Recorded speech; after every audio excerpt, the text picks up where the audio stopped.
ወሎን ክልል ለማድረግ የምትንደፋደፉ እንደማይሳካላችሁ ነግራችኋለሁ። የሰላም ካንሰር ነው የምለው እኔ 48ኛን ለምሳሌ 3 ኮሎኔል አዛዦቿን ከፍተኛ አዛዦቿን እንዳሳጣኑ ይታወቃልና የአማራ ህዝብ እንደሚታወቀው ትግል መራራ ነው። ባንድ ጊዜ የፈለክበት ቦታ ላይ እንደማይደረስ አስረግጣችሁ ልታውቁልን ይገባል። በሽር አልአሳድ ካቢኔውንም ጀነራሉንም ሚኒስተሩንም ሳያሳውቅ ሄሊኮፕተሩን አንጠልጥሎ አይግባኙን እንደገባ ወንድሞቹን እንኳን ሳያነሳ የት እንደገባ ታውቁታላችሁ። ነገ የናንተ ውጣ ይሄ እንደሆነ እንዳትዘነጉት ማለት ነው። ሰላም ጤና ይስጥልን። ዋርካው ምሪ ወዳጆ የአማራ ህዝብ ሆይ እንዴት ከረም እንዴት ሰነበታችሁ? በአራቱ ማዕዘን ያላችሁ ያው ሰላም ነው ብለን ባናወጋም እንኳን አደረሳችሁ ለማለት እወዳለሁ። ከዚህ ቀጥለን ግን እንደሚታወቀው እንግዲህ 30ዎች በርካታ 30ዎች አልፈዋል። ሰኔ 30 መስከረም 30 ተሳስ 30 እንደዚሁ እንግዲህ ዋዜማው ላይ እንደምታዩት እንገኛለን ማለት ነው። እንደሚታወቀው እስከዛሬ መንግስት ያቀደ የነበራቸውን በሌላ የገለጥኳቸውም አሉ። አሁን ምንድነው ለህዝባችን ማሳወቅ የምፈልገውና እንዲሁም አጠቃላይ ለሰራዊት አባላችን በሙሉ እስካሁን ይዞት የመጣው ፕሮፓጋንዳ ህዝባችን እንዲሰለች እንዲጨፈጨፍ እንደፈለገ ያደረገ መድፈን ያለወፒ እንደፈለገ ያደረገ የገበሬውን ማሳይ ገበሬውን ቤት ያቃጠለ በየጊዜው ብዙ ነገር ስቃይ ላይ ሲያደርስ እንደከረመ ይታወቃል። በዚሁም ያው ተገልጠዋል። በየጊዜው በቃል አቀባዮቻችን በኩል በእናርበኛ በፈንታው ተገልጸዋል። እንዲሁም በሌላዎች በየኮሩ ባሉ ለምሳሌ ላስታ አሳምነው ኮር ባለ ህዝብ ግንኙነት እንደዚሁ ምዕራብ ወሎ ላሉ ኮሮቻችን አጠቃላይ እየተሰራ የኖረውን ግፍ በየጊዜው እያሳወቋችሁም ቢሆን እስከዛሬ እየሰራ የነበረው እስከ ህዝቡ ጃምላ በለው በቃ ህዝቡ ሲሰለች መጨረሻ ላይ እኛ ድርድር ብለን ጥያቄ እናቀርባለን። የዛኔ የሰለቸ ማህበረሰብ እንዲደራደሩም ጫናም ግፊትም ያደርጋን ብሎ ሐሳብ ነበረው ማለት ነው። ህዝባችን ግን የሚጨፈጨፈውን በመድፍ የሚመታውን ሰብሉ ሲወድም ባረም ሲገደል ባጨዳ ሲገደል በውቂያ ሲገደል ከቤቱ እንዳለ ቁጭ ብሎ ሲገደል ሁሉንም ተቋቁሞ እኛም ግን በሚገባ ይቀጡ ቅጣት እያሳየን አንድ አይሉት በ5 ወር ውስጥ 5 ኮሎኔሎቹን እንዳሳጣነው ይታወቃል ማለት ነው። አሁን በቀደም ዞብል የተደመሰሰውን ኮሎኔል ጨምሮ ከዛ በፊት 2 ኮሎኔሎች 48ኛን ለምሳሌ 3 ኮሎኔል አዛዦቿን ከፍተኛ አዛዦቿን እንዳሳጣነው ይታወቃልና ያ ብስጭት ያበሳጨው አሁን ያቀደው እቅድ ምንድነው ማለት ነው? እስካሁን ባሉት ወራቶች ሲቀጠቅጥ ኖረ ይሄን ህዝብ እንደፈለገ አሁን ደግሞ የሰላም ካውንስል ብሎ ያቀደው አለ ማለት ነው። እንትኑ ቀርቶ ኮማንድ ፖስት የሚለው ቀርቶ ማለት ነው። የሰላም ካንሰር ነው የምለው እኔ። የሰላም ካንሰሩ ደግሞ አሁን ምንድነው? አሁን ሚዲያዎች አጠቃላይ የተሰጣቸው ትእዛዝ አለ ማለት ነው። የተሰጣቸው ትእዛዝ ምንድነው? ሰላም ነው ብላችሁ አጠቃላይ ሁሉም በተናበበ መንገድ አንድ ጊዜ አማራ ክልል ሰላም እንደተደረገ እንደተደመሰሰ እንደተመታ አራግቡ ብሎ አሁንም የተለመደውን ጭፍጨፋውን ለመቀጠል ተዘጋጅቶ ተሰልፏል ማለት ነው። የአማራ ህዝብ ወይ እንግዲህ በኋላ እየሞትክ ኑርሃን ከዚህ በኋላ በሚመጣበት መንገድ በየገጠሩ እንደተለመደው ሲገባ ራስን ለመታጠቅ ራስን እንደተለመደው ነቅተ ለመጠበቅ ከፋኖ ጎን ከአባት አርበኛው ጎን ተሰልፈህ ማንኛውም ወጣት ውሃ በማቀበል ስንቅ በማቀበል በመዋጋት በማገዝ የኩያ ድርሻህን እንድትወጣ ስትል መልእክታችንን እናስተላልፋለን ማለት ነው። ከቤትህም ቁጭ ብለህ እየሞትክ ነው። ተዋግተህም ብትሞት ድልን እንጂ የምታመጣው ሞትን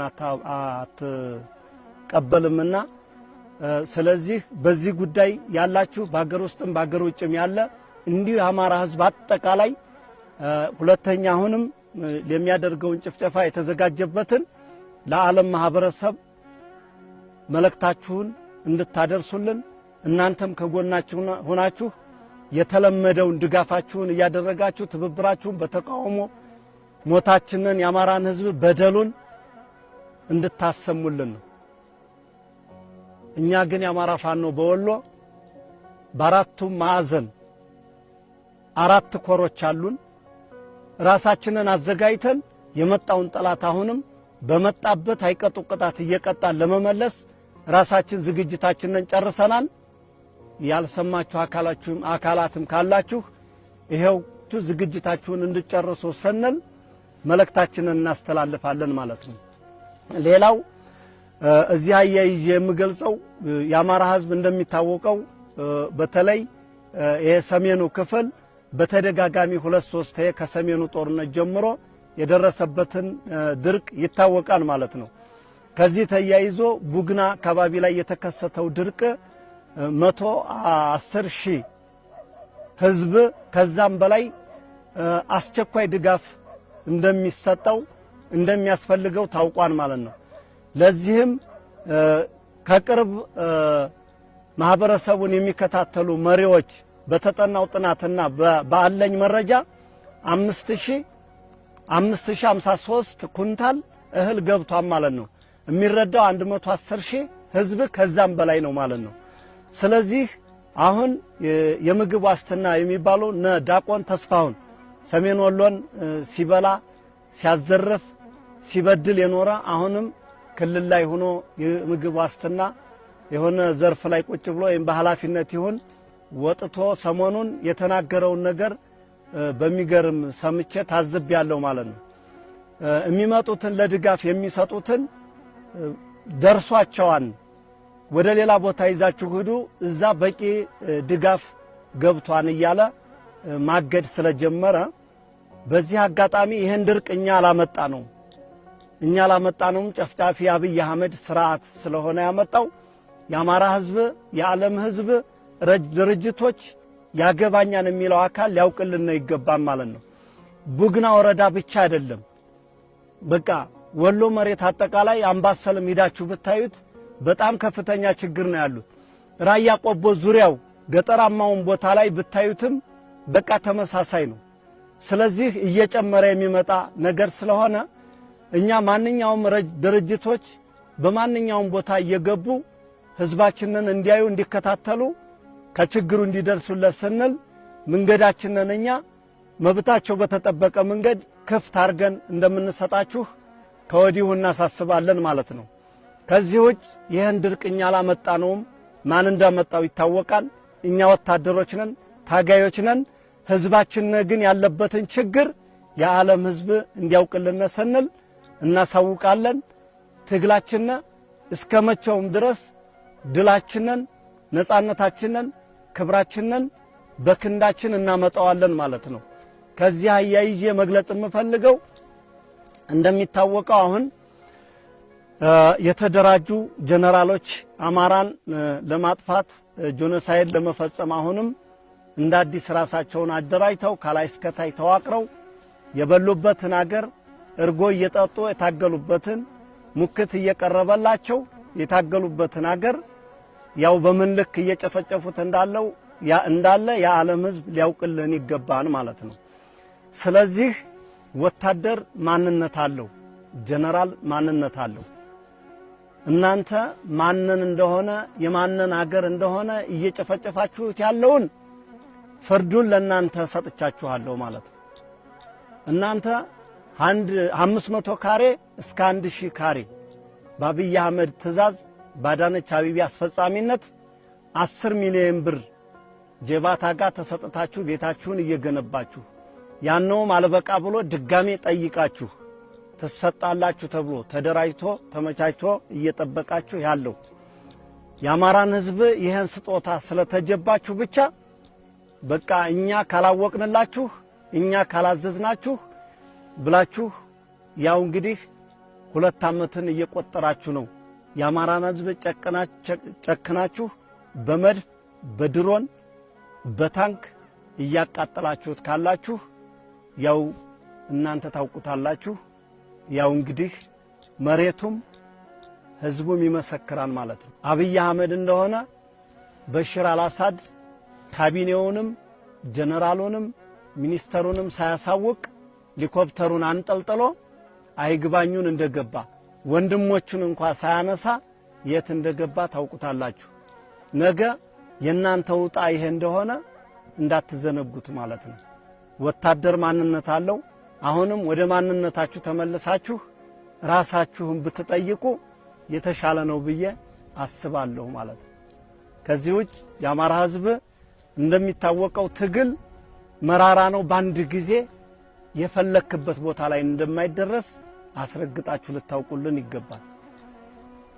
በሽር አልአሳድን የዘረሩት 13 ዓመት ታግለው ነው። እኛ ይሄን ያህል መቆየት መቻል አለብን ማለት አይደለም። በሁለትም በሶስትም በአራትም ዓመት ልንጨርስ እንችላለን። ባጭርም ሊያልቅ ይችላል። ከዚህ በላይም ሊፈጸም ይችላል። እየገጠምን ያለነው ባንክም ታንክም ድሮንም መድፍም የታጠቀ ኃይል ጋር ነው። ስለዚህ ይሄን በማነጣጠር መቼ ትላንት ምን ነበርን ዛሬ የት ላይ ነን የሚለውን የአማራ ሕዝብ ሆነ የኢትዮጵያ ሕዝብ በሰፊው አይቶና ገምግሞ የደረስንበትን ጠንካራ ጎን ማመስገን፣ ደካማ ጎናችንን ደግሞ ከጎናችን ሆኖ ሊያግዘን ይገባን እንጂ ቶሎ ይሄን አልፈጸሙም ይሄን አደረጉት የሚለው ትግል መራራ እንደሆነ ሁሉም ይያየው ነው።